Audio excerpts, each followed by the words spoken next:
Hello everyone, welcome back to my new blog. কেমন আছো সবাই? আমি জুই চলে এসেছি তোমাদের সাথে নতুন একটা ভিডিও নিয়ে। তো গুড মর্নিং, সকাল 7:30 বাজে আর আজকে হলো স্যাটারডে। তো আজকে সকাল সকাল রেডি হয়ে গেছি, স্নান করে মানে স্নান করা কমপ্লিট হয়ে গেছে। আর এখন রেডি হবো, আজকে যাব একটু আমার মাম্মামের স্কুলে আজকে যাওয়ার কোনো কারণ নেই, কারণ একটাই যে লাস্ট উইক আমাদেরকে যেতে হয়েছিল স্কুলে ওর ফিটনেস সার্টিফিকেট আর ব্লাড গ্রুপের সার্টিফিকেটটা দিতে ওখানে। কিন্তু সেদিন নাকি ওদের একটা ওয়েলকাম কিট মানে আমাদেরকে দেওয়ার কথা, তো সেটা ওদের দেওয়া হয়নি, ওরা ভুলে গেছিলো। বলছে যে নেক্সট উইক তোমরা এসে নিয়ে যাও। তো আজকেই যাচ্ছি। আর স্কুলে যাব আমি, আর মাম্মামের পাপা যাবে হচ্ছে শিলিগুড়ি, কারণ ওর একটা কাজ আছে। আর এখন 8:45 বাজে, মাম্মাম এখনও ঘুমোচ্ছে এদিকে, কি শান্তি মতো ঘুমোচ্ছে। কিন্তু ওকে এখন উঠাতে হবে, কারণ সব থেকে লেট হলে না ওকেই লেট হয়, মানে ওকে উঠাতে খাওয়াতে। তো 8:45 বেজে গেছে, তাড়াতাড়ি ওকে উঠিয়ে ওকে দুধ খাওয়াবো। আর আজকে রান্নাবান্নাও কিছু করব না, কারণ রান্নাবান্না করতে গেলে অনেক দেরি হবে। আর কিছু খেয়েও আমরা যাব না, এমনি জাস্ট ব্রেড খেয়ে বেরিয়ে পড়বো।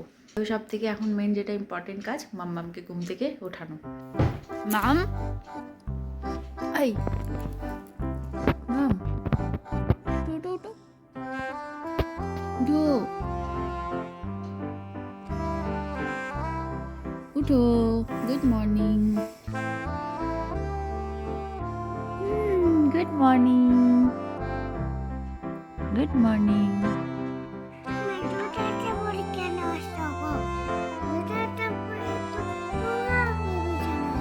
আমি জুতাটা পরে উঠিনি তো, আমার জুতাটা বাইরে আছে, এই যে আমার পাটা তো বাইরে আছে, এই যে বিছানায় উঠাইনি না। Good girl, thank you. তুমি উঠো চলো। যাবে না? তাহলে ফ্রেশ হতে হবে তো। গুড মর্নিং,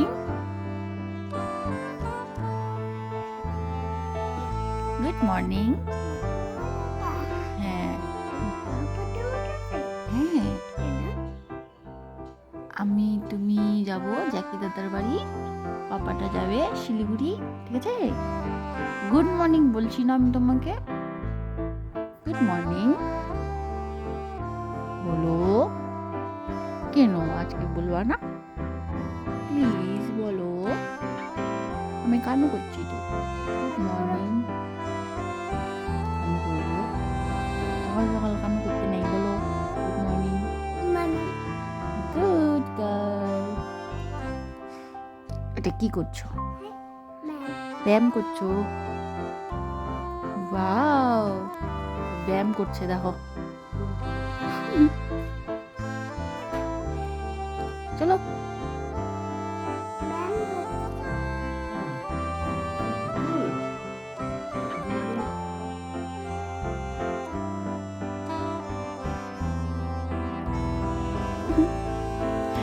ওয়াও, তুমি কত সুন্দর ব্যায়াম করো। উঠো। তো মাম্মামকে ঘুম থেকে ওঠানোর পর ওকে বিস্কিট খাইয়ে দুধ খাইয়ে ওকে এখন রেডি করাচ্ছি। 8:30 বাজে এখন, আর আমাদেরকে 9টা-9:15 মধ্যে বেরোতেই হবে, কারণ 11টার মধ্যে ওর পাপাকে আজকে পৌঁছতে হবে শিলিগুড়ি। আর আমার স্কুলে দেরি গেলেও চলবে, আমাকে 9টা থেকে 2টোর মধ্যে স্কুলে যেতে বলেছে।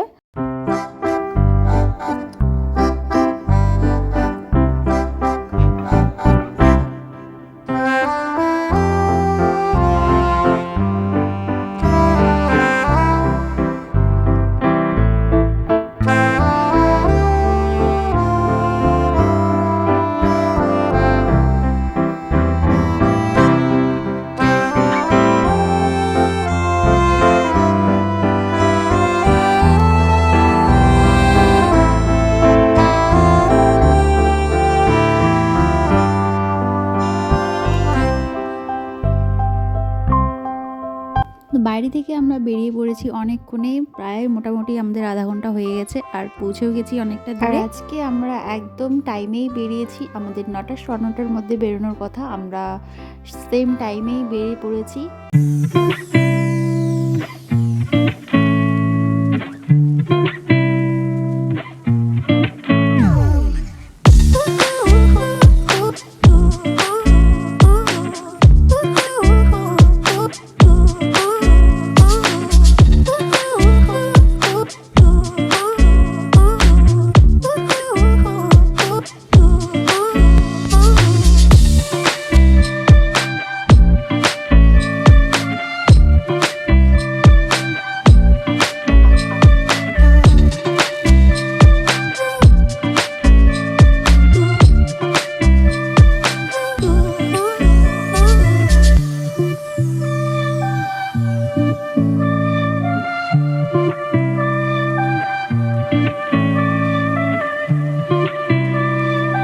আমরা দিদির বাড়িতে পৌঁছে গেছি আর ওর বাবা আমাদেরকে রেখেই চলে গেছে আর বসেনি, কারণ টাইম আর ওর কাছে ছিল না।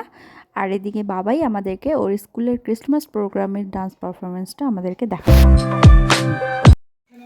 হ্যালো, তো আমরা এখন দিদির বাড়িতেই আছি আর এখন যাব স্কুলে, কারণ একটু পরেই যাব স্কুলে।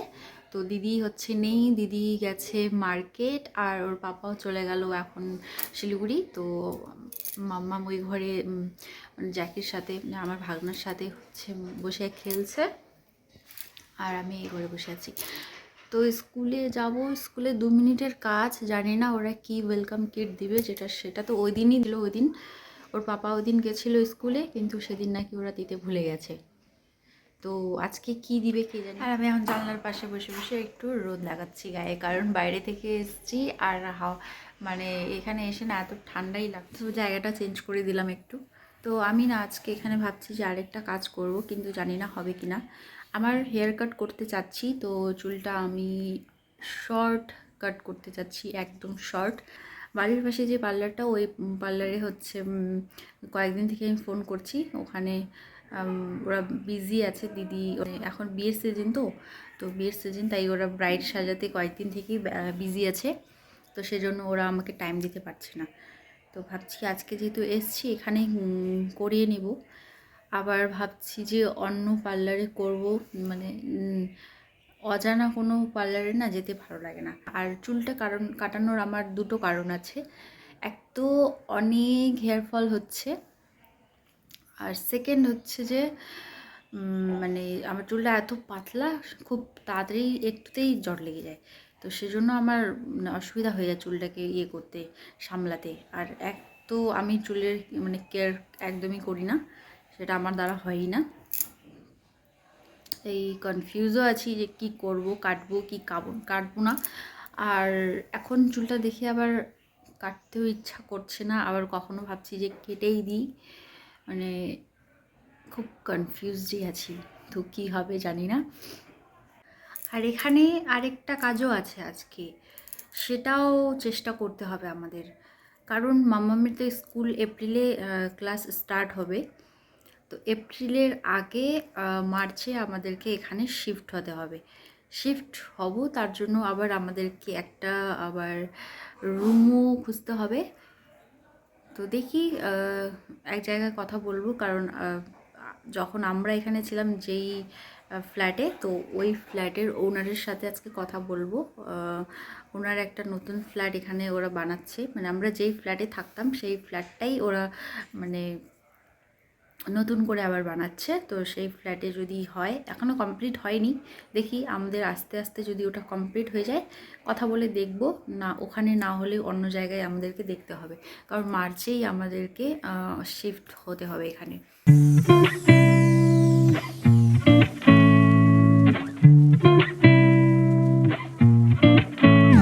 তো আমি বেরিয়ে পড়লাম, দিদি রুমে চলে এসছে মার্কেট থেকে, আর মাম্মামকে বাবাইয়ের কাছে, দিদির কাছে রেখে আমি এখন যাচ্ছি টোটোতে করে স্কুলে।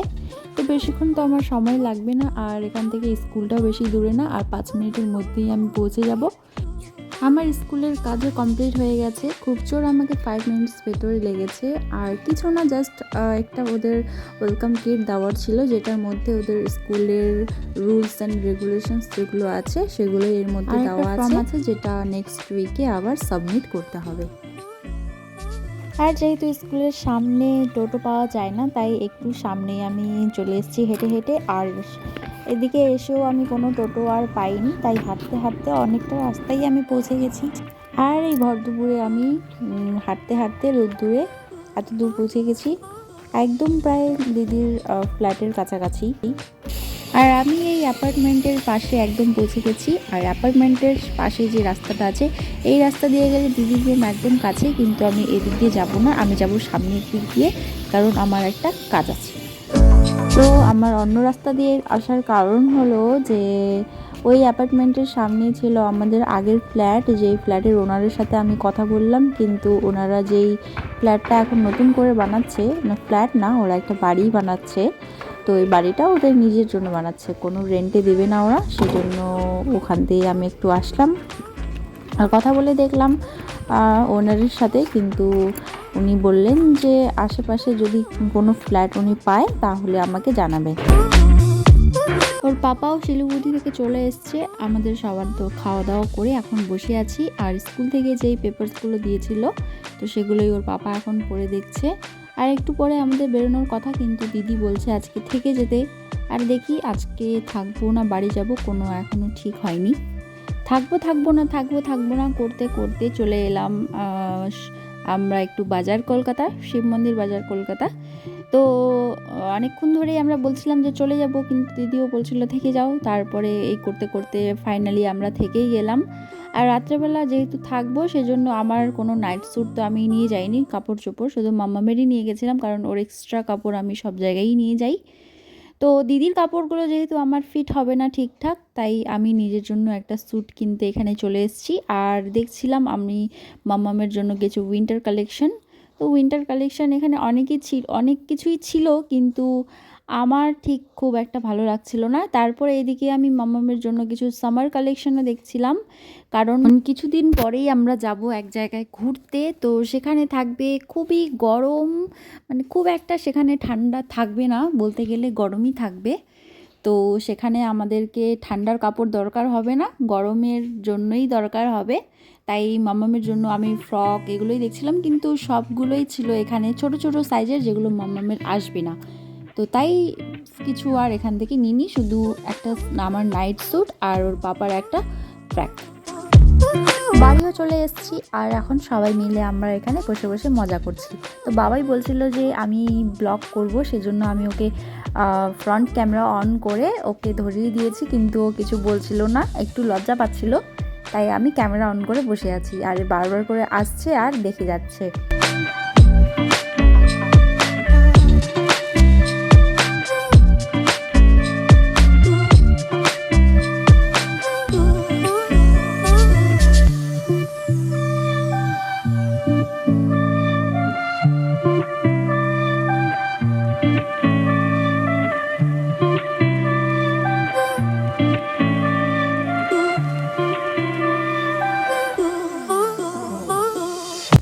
আর এই টাইমটাতে না বাবাই আর ওর মেশো দুজনই মিলে কি কথা বলছিল আর হাসাহাসি করছিল।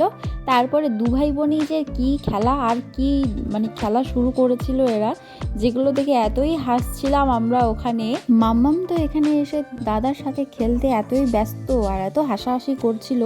ওর না সবসময় কোনো ওর সাথে কোনো যদি বাচ্চা থাকে বা ওর দাদা বোন ভাই দিদি যেই থাকুক না কেন, ওর একজন যদি সাথী হয় তাহলে কিন্তু ওর খাওয়া দাওয়া সবই ও ভুলে যায়। ওদের খেলাধুলা তো চলতেই থাকবে, কিন্তু ব্লগটা আজকে আমার এখানেই শেষ করতে হচ্ছে। দেখা হবে তোমাদের সাথে নতুন একটা ব্লগে। সবাই ভালো থাকবে, সুস্থ থাকবে।